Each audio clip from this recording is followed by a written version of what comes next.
¿Qué tal amigos? Varias consideraciones por hacer. Primero saludarles, darles las gracias por estar ahí con el canal García Deportes apoyándonos, siempre con el clic de me gusta y claro está, con la suscripción en el canal García Deportes. Muchas gracias a todos los que nos siguen, a nuestros colegas y amigos.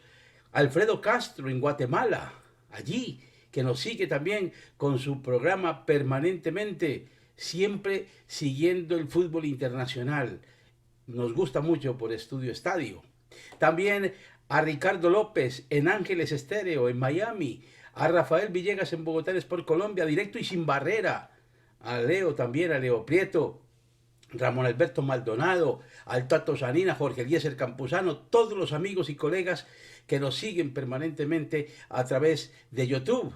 En Argentina, en Uruguay, en Estados Unidos, también en Paraguay, porque nos han reportado siempre la presencia de colegas que quieren escuchar nuestros comentarios. Y aquí en España, pues hombre, siempre al Toto Fernández en Madrid, a Jorge Valencia, a Jorge Rivera en Valencia, a todos los colegas que están pendientes de nuestra opinión del fútbol internacional. Muchas gracias y a Eduardo Aristizábal Peláez en Medellín con su gran página web, porque hay que seguirlo. Habla de fútbol todo el día, todos los días, el Yayo Aristizábal. Muy bien, felicitaciones, enhorabuena. Gracias por estar también con nosotros compartiendo nuestros comentarios. Comencemos, varias consideraciones por hacer y hoy que quiero ser bien contundente. La primera, la violencia del fútbol es sintomática de la degeneración del ser humano, de las razones políticas que hay, de los desgobiernos del mundo, de la situación social y de lo que estamos viviendo actualmente en todo el universo. Guerras, peleas, confrontaciones, desgobiernos, dictaduras, gobiernos además a ultranza que quieren simplemente cercenar los derechos humanos. Y eso crea un descontrol en la población, en la sociedad. Porque yo soy consciente, como me enseñó una vez César Luis Menotti, cómo se vive, se juega. Y en el fútbol, el hincha que va al fútbol, como vive en semana, vive los partidos los domingos. Ustedes me dirán, ¿cómo así? Claro. Las emociones de la semana le hacen ver a uno con el prisma del optimismo o del negativismo. Las emociones semanales por todo tipo de cosas que pueden suceder. El estudio, el trabajo, la familia, el amor, el desamor, la fortuna, la desfortuna, lo que ustedes quieran. Y entonces, cuando usted llega el domingo, pues hombre, generalmente se desahoga. Si está muy contento y muy feliz, radiante luce. Todo lo ve bonito y todo lo ve bien. Si está muy triste y amargado y le ha ido mal, pues el domingo va a cargarse de negativismo para ver a su equipo supuestamente o el mismo fútbol. Nada le parece bien. Y así sucede psicológicamente, lo dicen los psicólogos, los analistas de las emociones masivas. Porque no hay cosa peor que manejar la emoción masiva, no la individual, la masiva. Usted se deja llevar por el impulso de otros, por el grotesco gesto de otros, por la sonrisa de otros o por la algarabía y la, sobre todo, una cosa que es tremendamente triste, la violencia y la agresividad de otros. Así pasa, así sucede. Y entonces es cuando viene una presión social dada desde la casa, desde su hogar, desde su oficina, desde su trabajo, presión social de todo tipo. La presión individual que sufre cada individuo desde el punto de vista económico, desde el punto de vista cultural, educativo, sentimental, familiar, viene de problemas o viene de grandes alegrías y grandes emociones. El sectarismo. La gente no entiende que el fútbol es un espectáculo y que el espectáculo debe ser compartido. Que si yo voy a un partido de fútbol a ver a mi equipo, doy gracias porque haya otro rival para mi equipo. Y que si mi equipo se luce, doy gracias porque otro me permitió lucirme. Y que si le gano, doy gracias al divino Salvador porque hay rivales que pierden con mi equipo. Y a la inversa. Tengo que dar gracias porque siempre estoy en competencia. Pero no, la gente se volvió sectaria. No importa ni cómo ni cuándo se gane, no. Lo que importa es ganar, pero eso sí, humillando al adversario, insultando al adversario, agrediendo al adversario y lo más grave, sintiendo ira. sintiendo terror hacia el adversario. Y dice uno, ¿pero por qué? ¿Por qué el odio? ¿Por qué? Yo me he puesto a analizar entre mis grupos de amigos, tanto en Colombia en mis épocas de comentarista de radio, como aquí, que vivo, hombre, desprendido de los medios, pero trabajando en mi medio del fútbol. Y cada día hay más odio, más rencor, más inquina hacia el adversario. Si hablo con hinchas del Atlético de Madrid, no quieren saber nada de Vinicius, de Courtois, del Madrid. No, es que los blancos, es que los vikingos. Y si habla con los del Madrid, no, es que los gitanos, es que los indios, como le dicen a los hinchas del Atlético de Madrid. Y así pasa en Inglaterra, lo viví en Inglaterra un año también. No se pueden ver los del Arsenal con el Chelsea. Los unos son los pobres y los otros son los ricos. No se pueden ver Manchester United y Manchester City compartiendo la misma ciudad. Son amigos a morir. Y pasa en Inglaterra, y pasa en Alemania, y pasa en Italia. Y entonces fue un duelo de tú contra mí. Un duelo del otro contra mí o de mi persona contra los demás. No es ir a un espectáculo a disfrutar, a sonreír, a ver buenas jugadas.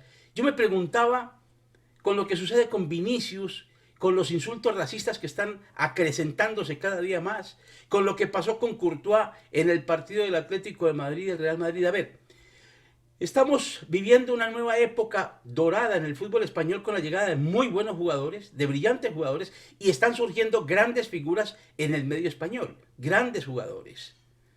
¿Qué tenemos que hacer? Ir a disfrutarlos. Para eso pago una boleta cara. Pagar 30, 40, 50 euros no está al alcance de todo el mundo por un partido de fútbol. Y los que pagan 100 y 150 y 200 y 300 euros. O en la Champions igual. Tengo que ir a disfrutar lo que pagué, como quien va a consumir un plato muy exquisito y muy costoso. Pues hombre, degústelo con gusto. Degústelo con felicidad. Disfrútelo. Usted no se sienta a comerse un plato de una rica cazuela, por ejemplo, con rabia. No, es que esto no me gusta. ¿Usted para qué lo pidió? No, usted lo pagó porque quiere comérselo, porque tiene ese gusto. Lo mismo pasa con el fútbol, es un espectáculo. Yo voy al fútbol como voy a la ópera, como voy a ver a los cantantes de música, porque me gusta. Voy a las obras de teatro porque me encanta, para reírme, para disfrutar. Pero yo pago la boleta para yo sentirme bien, que me den espectáculo, que me alegren la vida, que me cambien ese chip de la preocupación diaria y cotidiana. Que yo no sienta lo que siento en casa, que yo no sienta lo que siento en mi trabajo, que yo no sienta el apresuramiento y la velocidad en las carreteras, por la prisa que mantengo en mi trabajo. No, que yo llegue a relajarme. Y estos del fútbol se están equivocando. Llegan a pelear, a insultar, a agredir, a criticar, pero por encima de todo a odiar, que es lo más triste. ¿Por qué tenemos que odiar al otro? ¿Y por qué vamos a odiar el fútbol? Si yo odio al otro del fútbol, estoy odiando al fútbol.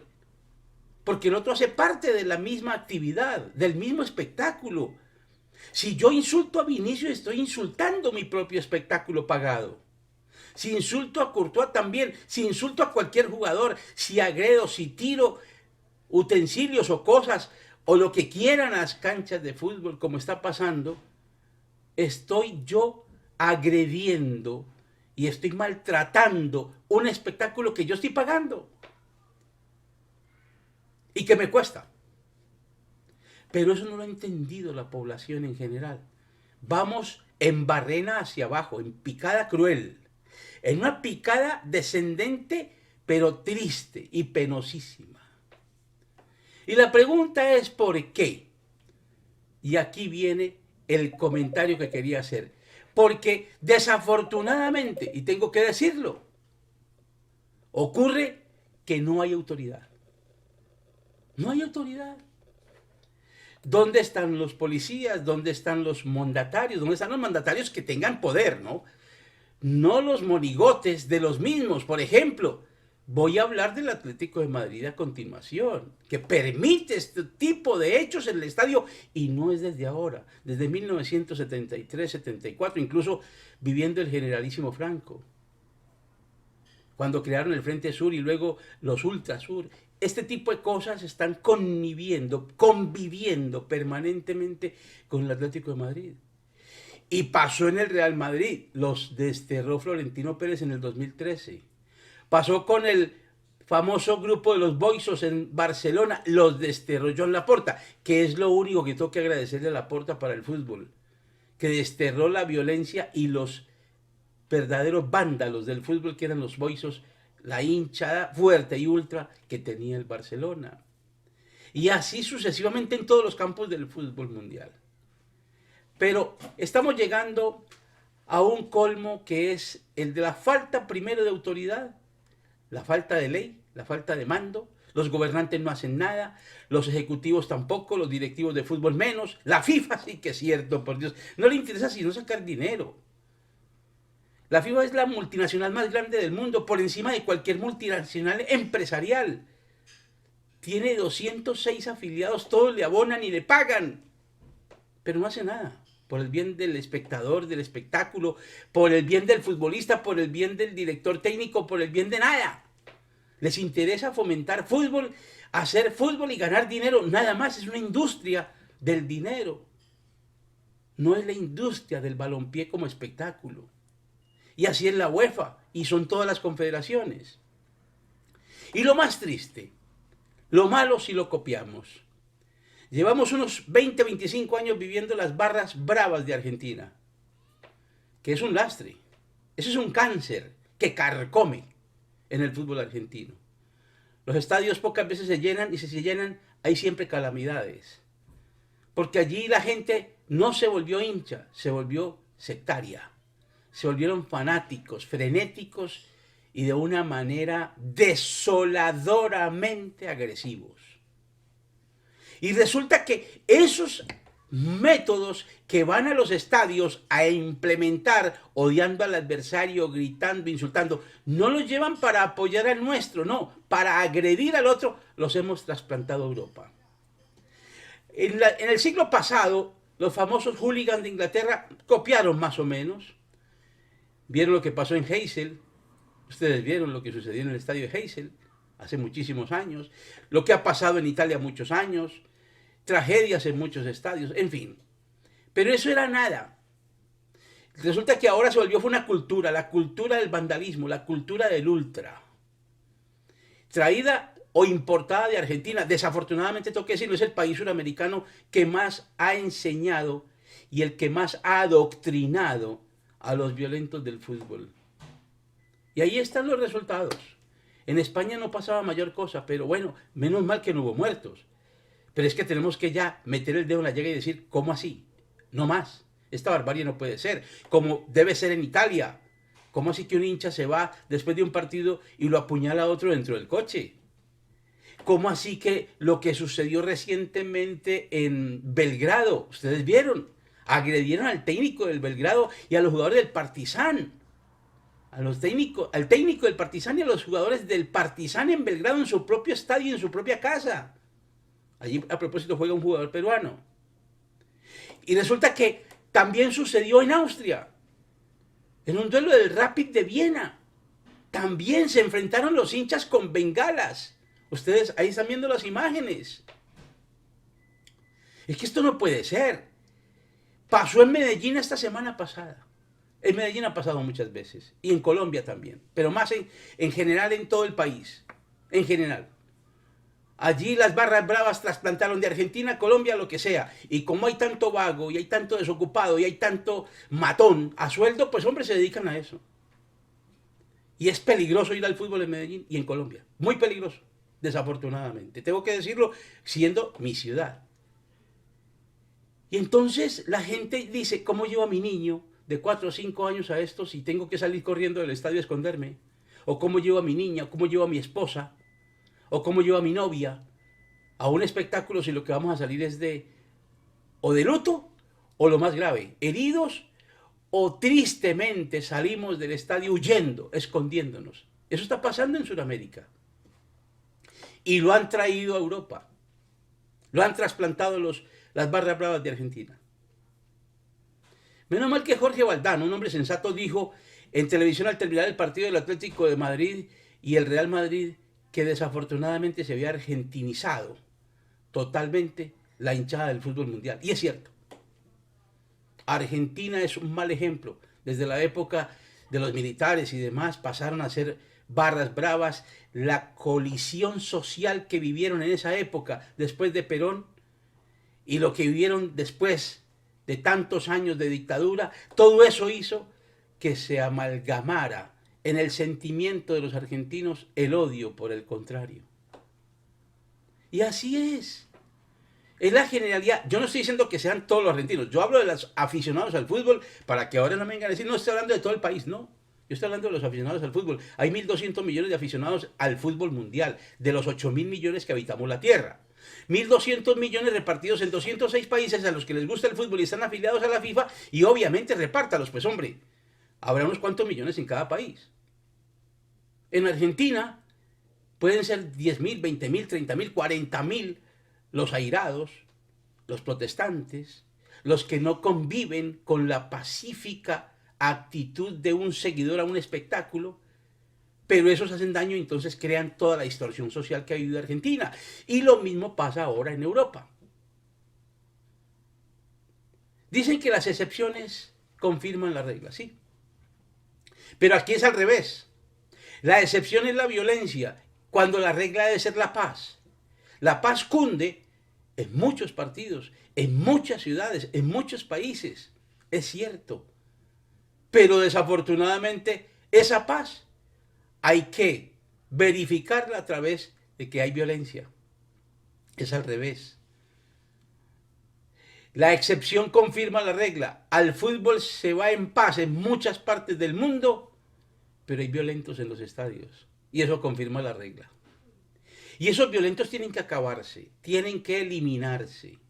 La Biblia lo dice. ¿Saben qué dice la Biblia, no? En los libros están escritos. Los malvados tienen que desaparecer. Hay que hacerlos desaparecer de los estadios. Lo hizo Florentino Pérez, lo hizo Joan Laporta, lo han hecho muchos dirigentes. ¿Por qué no lo hacen los del Atlético de Madrid? Aquí la pregunta es por qué no lo sacan de los estadios. Esa es la pregunta. ¿Por qué no salen del Atlético de Madrid? ¿Por qué no salen del estadio? Antes era el Calderón, ahora el Metropolitano, el Civitas Metropolitano, que se llamaba Wanda hasta hace un año. ¿Por qué? Porque los dos dirigentes que hay allí, Miguel Ángel Gil y el señor Enrique Cerezo, patrocinan las barras bravas. ¿Lo digo yo? No. Lo dice todo el mundo. Hoy lo están publicando todos los medios. Hoy lo dice todo el mundo, absolutamente todo el mundo. Que ellos se sostienen como dirigentes del Atlético de Madrid porque tienen las barras bravas listas para que vayan a votar por ellos, a hacer bulla, a amedrentar, a amenazar, que vayan a los estadios, nunca a pedir la renuncia de estos malos directivos, porque son muy malos. El Atlético lucha y lucha y lucha y nunca gana nada, pero ellos sí ganan millones, ellos se las ganan todas. Y entonces, la pregunta es, ¿por qué no erradican a los violentos del Atlético de Madrid por tantos años? Porque les conviene. Porque les conviene. La prueba total está en el partido que se jugó con el Real Madrid. Y usted me va a decir cómo fue la prueba. Muy claro. No puede ser que el capitán Coque y el segundo Jiménez, José María Jiménez, se vayan a la tribuna a rogarle a los jugadores que por favor tengan calma. Y se van y se vinculan con enmascarados, con gente que tenía la cara cubierta. O sea, son delincuentes. Quien no muestra su verdadero rostro es un delincuente. Algo oculta. Y ahí hay sembrados entre esos miles de hinchas de ese sector, hay muchos delincuentes con penas por cumplir o huyendo de la justicia. Lo dicen todos los medios y lo dice la Policía Nacional además. Segundo, el Atlético de Madrid no permitió la actuación de la Policía Nacional en el estadio. No la permitió. Cuando vieron entrar a esos individuos, la policía dijo, vamos a entrar. No, señor. Déjenlos tranquilos porque nos alborotan el circo. ¿Cómo le parece esta belleza de Gil Marín? Ahí está el resultado. Él quería eso. Él quería eso. Estaba perdiendo el partido además. Le hacen un gol legítimo, legal, y entonces se alborotan. Claro, van a perder el partido. Tenemos que amedrentar, tenemos que meter miedo. Ser eso. Usted era un hombre pobre y se hizo rico, pero yo no creo que haya sido a través de venderle miedo a la gente. Claro que le vendía películas, películas de todo tipo. Pero hombre, por Dios, usted no puede permitir eso en el Atlético de Madrid. O renuncie. Si yo tengo valores y tengo además educación, yo me voy. Yo no puedo trabajar con un grupo en donde se acolita el delincuente. Y eso pasa en el Atlético de Madrid para rematar con el técnico. Diego Simeone, yo he guardado silencio estos 13 años que él ha estado, va para 14 aquí en Madrid. Pero Diego Simeone tiene un pasado triste en Argentina y en el fútbol suramericano y en el fútbol mundial. Agresivo a morir, provocador como el que más. En el Mundial del 86, antes, yo recuerdo en la preparación que hizo en Colombia, los partidos que hizo en la época de Carlos Salvador Vilardo, porque Vilardo era mi amigo. Y me decía, mientras Diego Maradona es una poma, porque solamente habla, Diego Simeone para mí es mi general. Es el que sale a defender a todo el mundo y a pelearse con todo el mundo, a guerrear con todo el mundo, me lo decía Vilardo. Y uno veía que se enfrentaba a la barra, a las tribunas, a la gente y provocaba. Y hacía un gol. Y bueno, ustedes han visto fotografías de él tocándose las partes nobles. Y aquí, ¿a quién se dirige cuando quiere levantar a las barras del Atlético de Madrid? A los Ultrasur. Va y les dice, pues levántense. O sea que él patrocina ese tipo de movimientos. Pues ahí se vio ayer, el día que fue el partido, se fue hasta la barra a decirles que calma, y a culpar a Courtois. No puede ser. Y luego, terminado el partido, permite que los jugadores y él se vayan a agradecerle a los ultras. Por Dios, ¿agradecerles qué? Que suspendieron el partido 15 minutos, a que quedó mal el Atlético de Madrid, a que está haciendo el ridículo España futbolísticamente por estos desgraciados. Es una pena, es una vergüenza. Y que un técnico acolite eso. Claro, ya después llega la rueda de prensa y dice que es Courtois.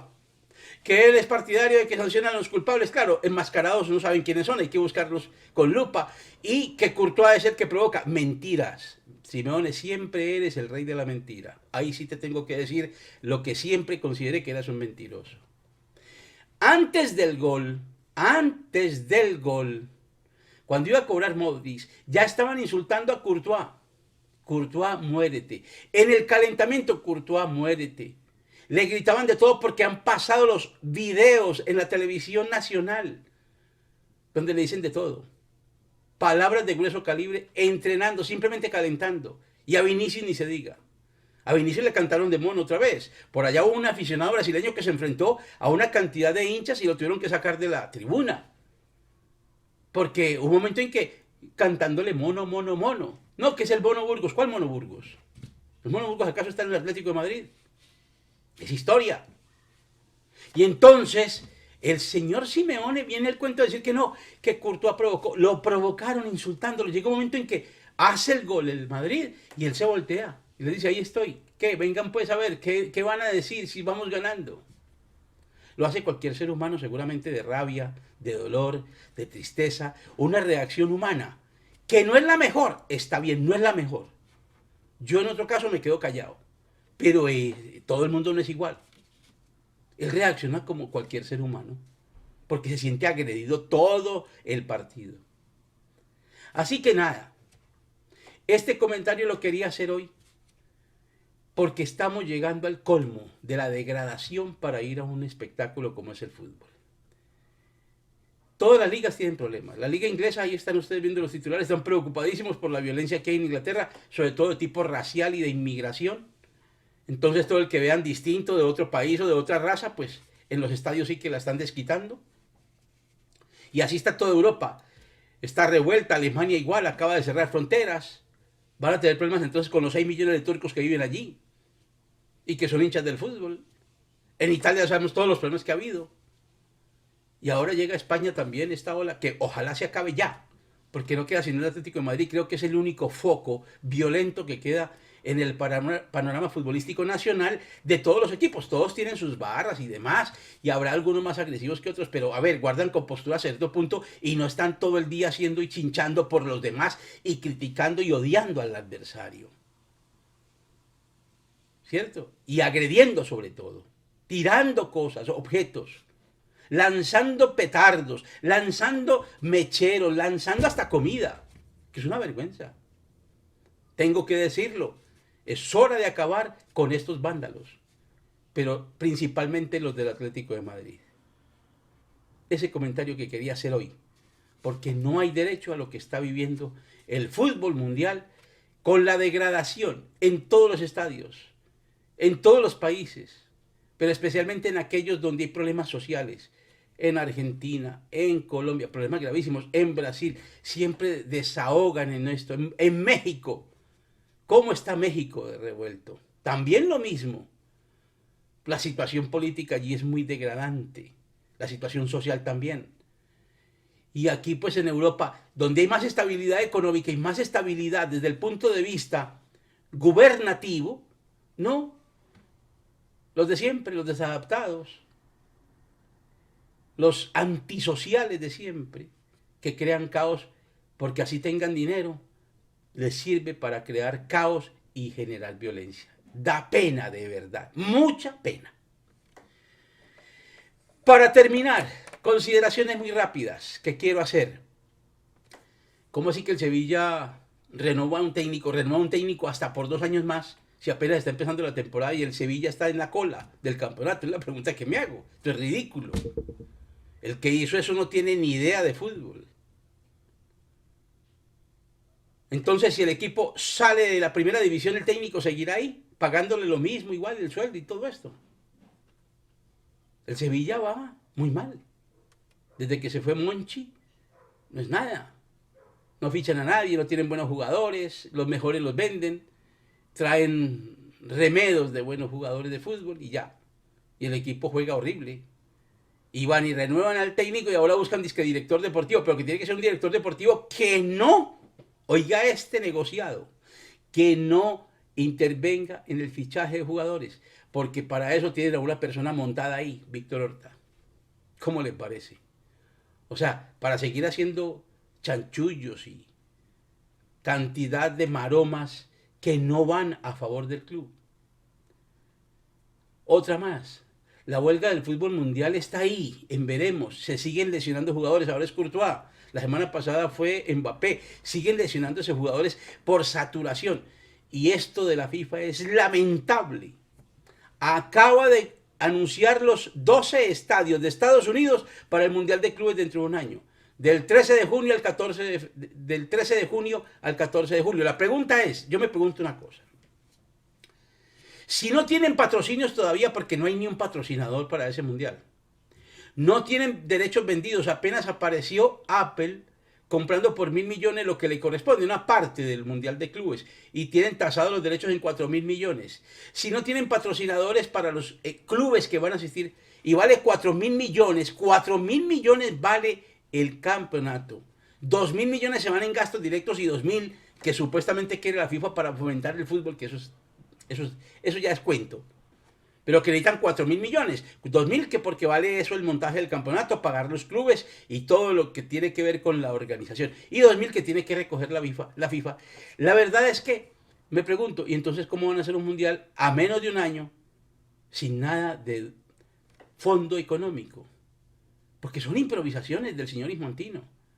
Pero él sigue creando torneos como el señor Seferin aquí en Europa y los jugadores se siguen lesionando. Esta semana Champions, la próxima semana Eurocopa, luego viene otra fecha FIFA, es que otra fecha de eliminatorias y de la Liga de las Naciones y selecciones. ¿Esto qué es? Es que no hay tiempo de recuperación. Y por más que se les diga, no dicen nada. La FIPRO, la fundación, o mejor, el sindicato de futbolistas profesionales del fútbol mundial, tiene buena intención, pero no se hacen todavía sentir. Ya era hora de que alguien, presidente de la FIPRO, lo que sea, de esta asociación de futbolistas en el mundo dijera, bueno, tal día, tales horas, definimos, vamos a hacer asamblea y vamos a definir la huelga general del fútbol mundial. Punto. Con eso se acaban los problemas. Tendrían que mirar los directivos a los jugadores, que es su materia prima. Es que yo no entiendo cómo los dirigentes del fútbol están acabando con la materia del fútbol mundial, la materia prima de su trabajo, de su utilidad, de sus beneficios, que es el futbolista. Van en contra de ellos, los odian a morir. Y los entrenadores pagan los platos rotos. Quieren estar con los jugadores, pero tienen que hacer lo que les digan los dirigentes. ¡Qué vergüenza! ¡Qué vergüenza! Y nadie hace nada. Y los gobiernos no hacen nada tampoco, ¿eh? O sea, es que definitivamente la FIFA es una supranacional, está por encima de los estados. Otra más, para cerrar todo este tipo de anécdotas de hoy, porque son anécdotas o cuentas que uno va haciendo todo el día y sumando hechos. Joan Laporta ha dicho que el estadio del Camp Nou no se abre ya este año, sino el próximo año, que está retrasado. Y hoy, en una asamblea de la Junta Directiva, habla de 5 millones de utilidad en el ejercicio del 2024-2025. 5 millones, eso es nada. Mientras el Madrid se gana 850 millones al año, el Barça sonríe porque se gana 5 millones en la operación del año. Eso es nada. Porque ha vendido todas las palancas financieras que ha querido. El equipo está casi vendido en su totalidad en todo lo que tiene que ver con merchandising y mercadeo. Y aparte de eso tiene el estadio, que es un entuerto con una deuda de más de 2.000 millones de euros. Y entonces, ¿dónde está el éxito? Y viene Sport y viene el mundo deportivo a titular, uy, el Barça sonríe porque tiene una utilidad de 5 millones de euros, que eso es nada para una empresa de estas que se llama Barcelona Fútbol Club. Hombre, siguen viviendo del cuento y la mentira los catalanes. Desafortunadamente es así. Mientras ellos no aterricen y se centren en que son españoles y que se necesita España para ellos y ellos en España son necesarios, estamos mal. Pero ellos creen que no, que pueden hacer de todo y vivir de todo, y así es Joan Laporta. Ese es Laporta y esa es su junta directiva. Y ahí están los resultados, catastróficos desde el punto de vista administrativo y económico para el Barcelona Fútbol Club. En fin, ya seguiremos hablando la próxima semana o al final de semana de la Champions y de lo que viene en el fútbol internacional. Hasta la próxima. Les habló Giovanni García.